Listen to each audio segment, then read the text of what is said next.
What is holding you back from retiring?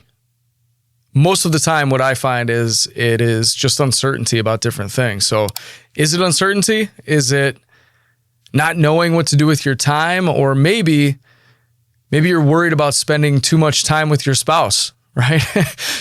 But for most people, it's fear of the unknown, unknowns about investing, risk, income, taxes, your estate, and whatever else you might have going on. And just as powerful as that is the fear of missing something important, okay? And that's what we're going to tackle today. This is the first episode of our special series. We're calling it Retire Without Regret. I'm Dave Pulcini, financial advisor and host of The Great Wealth Transfer. This series is built specifically for people over the age of 55 with more than $1 million saved and people who want to avoid the most common and the most costly retirement mistakes that we find all the time. So whether you're thinking about retiring or you're a few years in and you're already wondering, did I do this right? This is for you, okay? Let me introduce you to a couple that we worked with recently, and their names were John and Linda. John was 60, Linda was 59, and between their IRAs, their 401ks, and brokerage accounts, they had about $1.6 million saved. They had a paid-off home and pretty modest spending habits, okay? Sounds like a great position to be in, right? A lot of folks would trade for that.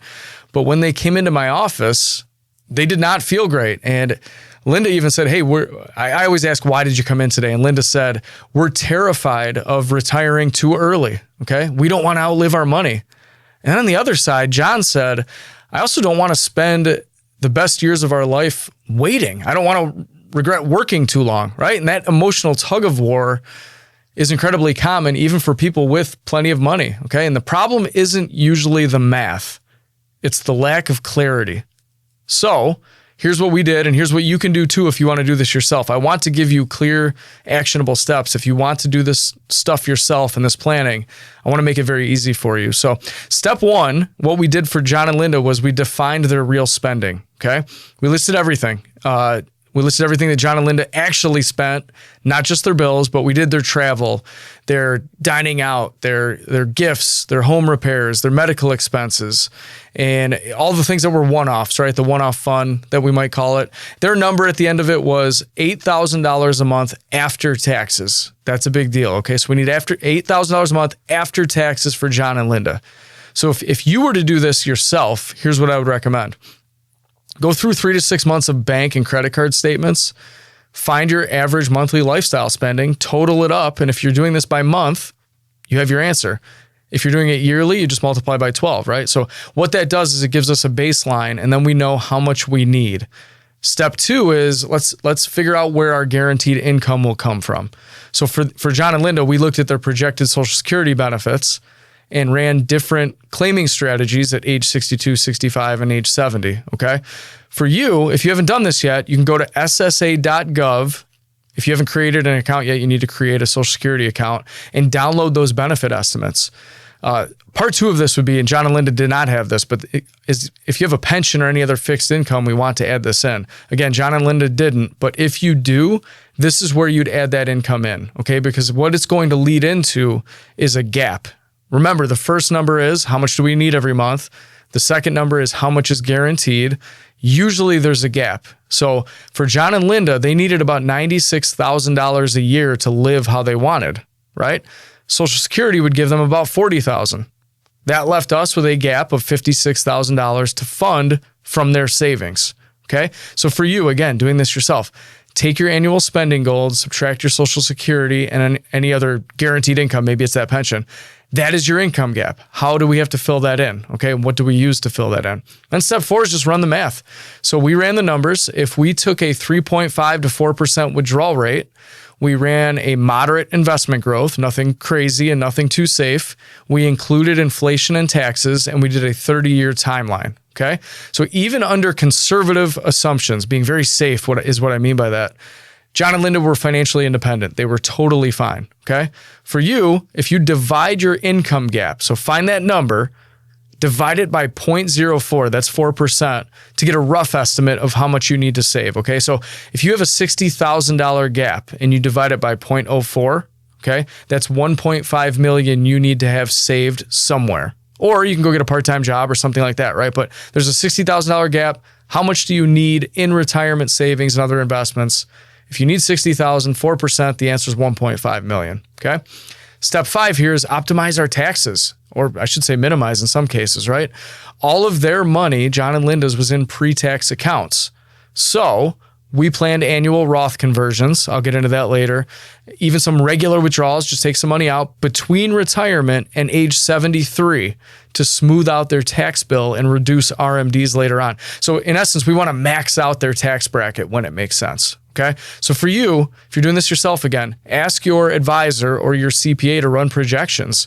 And I'll tell you, small conversions now can mean huge savings later. Okay. Step 6, build a timeline.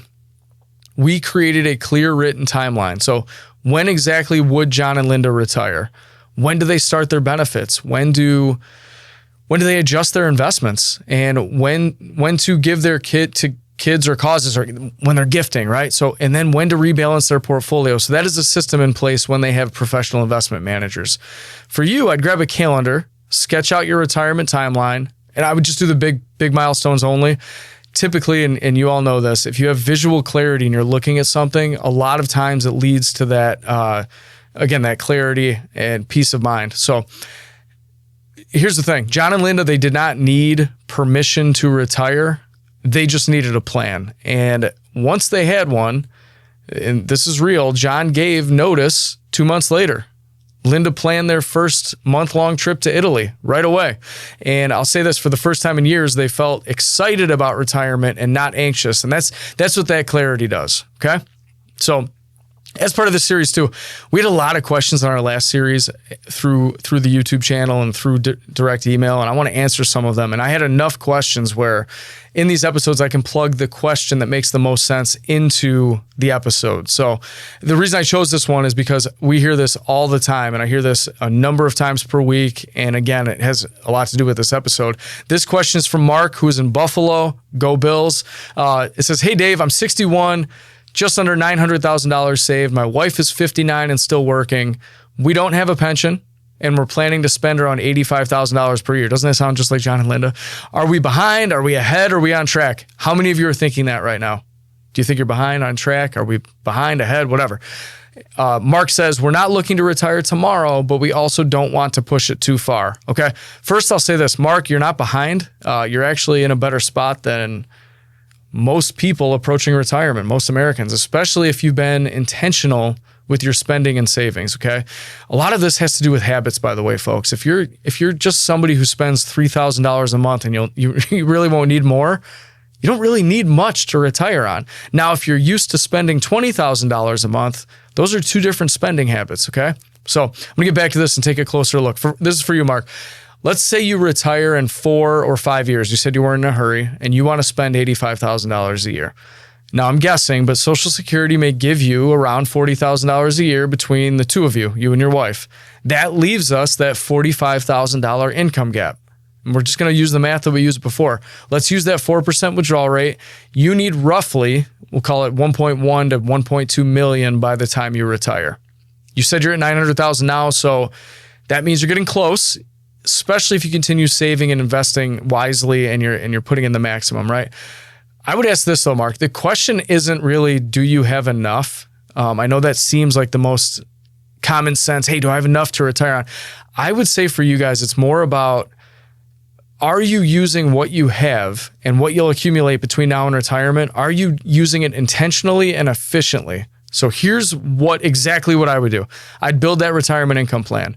Start with your actual cash flow, just like we talked about. Where will your income come from year by year? And then maximize those gap years. And what I mean by that is you're going to have 4 to 5 years left to fill that. We'll call it fill the tank, right? It's prime time for Roth conversions after you retire, for catch-up contributions while you're working, and some flexibility, okay? Those are two different timelines I kind of just gave you. But number 3 here, we want to stress test your timeline. How early versus later Social Security filing can affect your plan and how your spending needs might evolve in different phases of retirement, okay? I'm going to stop there, Mark. If you have any questions, just reach out to me. Obviously, you have my email address, but I knew that question would help a lot of folks. Let's just figure out the number, back into it. How much do you need to save? And then make the most out of it through taxes and all of the other things. I'm not going to get into estate planning because we talked about that in the entire last series. Plenty of videos on that, folks, if you want to check it out. But I'll say this, if you're over 55, you have $1 million or more saved, you might already be financially independent, but you won't know it until you test it. And I'll say the cost of waiting too long is not money, it's time. So if you're waiting to retire and you already could and you really want to, I have a lot of folks that I would have retired 5 years ago if I could. Well, maybe you can. Maybe you just don't know it. Okay, so you're just wasting time, and time is the one asset that you cannot earn back. Okay, so if you want to know where you really stand and whether you could retire without regret, reach out to us. We have an introductory 15-minute call or virtual meeting to talk to you about what you have going on, answer questions like this, questions you might have, and we just determine if it makes sense to have another meeting or not, but at least they'll put you in the right spot. So again, you'll leave with clarity and a plan whether we work together or not, and I'll stop there with that. But in our next episode, I love this, we're going to tackle the uncomfortable reality that no one warns you about. And the question is this is a real question we get this frequently. When $2 million still isn't enough. So you did everything right. So why is your plan showing a shortfall? We're going to break down what causes that gap, where to save next if you are saving now, and what to do when your numbers don't quite add up. What adjustments can we make, right? So until then, make it a great day. Thank you for listening to the Great Wealth Transfer Podcast. If this podcast resonates with you, reach out to SixPoint Financial Partners at 585-485-6048 or email dpulcini@sixpointfp.com. Content here is for illustrative purposes and general information only. It is not legal, tax, or individualized financial advice, nor is it a recommendation to buy, sell, or hold any specific security or engage in any specific trading strategy. All investing involves risk, including loss of principal. Results will vary. Past performance is no indication of future results or success. Market conditions change continuously. Information here is provided in part by third-party sources. These sources are generally deemed to be reliable. However, neither SixPoint Financial Partners, Private Client Services, nor RFG Advisory guarantee the accuracy of third-party sources. The views expressed here are those of SixPoint Financial Partners. They do not necessarily represent those of Private Client Services, RFG Advisory, their employees, or their clients. This commentary should not be regarded as a description of advisory services provided by SixPoint Financial Partners or RFG Advisory, or performance returns of any client. The views reflected in the commentary are subject to change at any time without notice. Securities offered by registered representatives through Private Client Services. Member FINRA SIPC. Advisory services offered by investment advisory representatives of RFG Advisory LLC, RFG Advisory, or RFG. A registered investment advisor. Private Client Services, SixPoint Financial Partners, and RFG Advisory are unaffiliated entities. Advisory services are only offered to clients or prospective clients where RFG Advisory and its representatives are properly licensed or exempt from licensure. No advisory services may be rendered by RFG Advisory unless a client agreement is in place.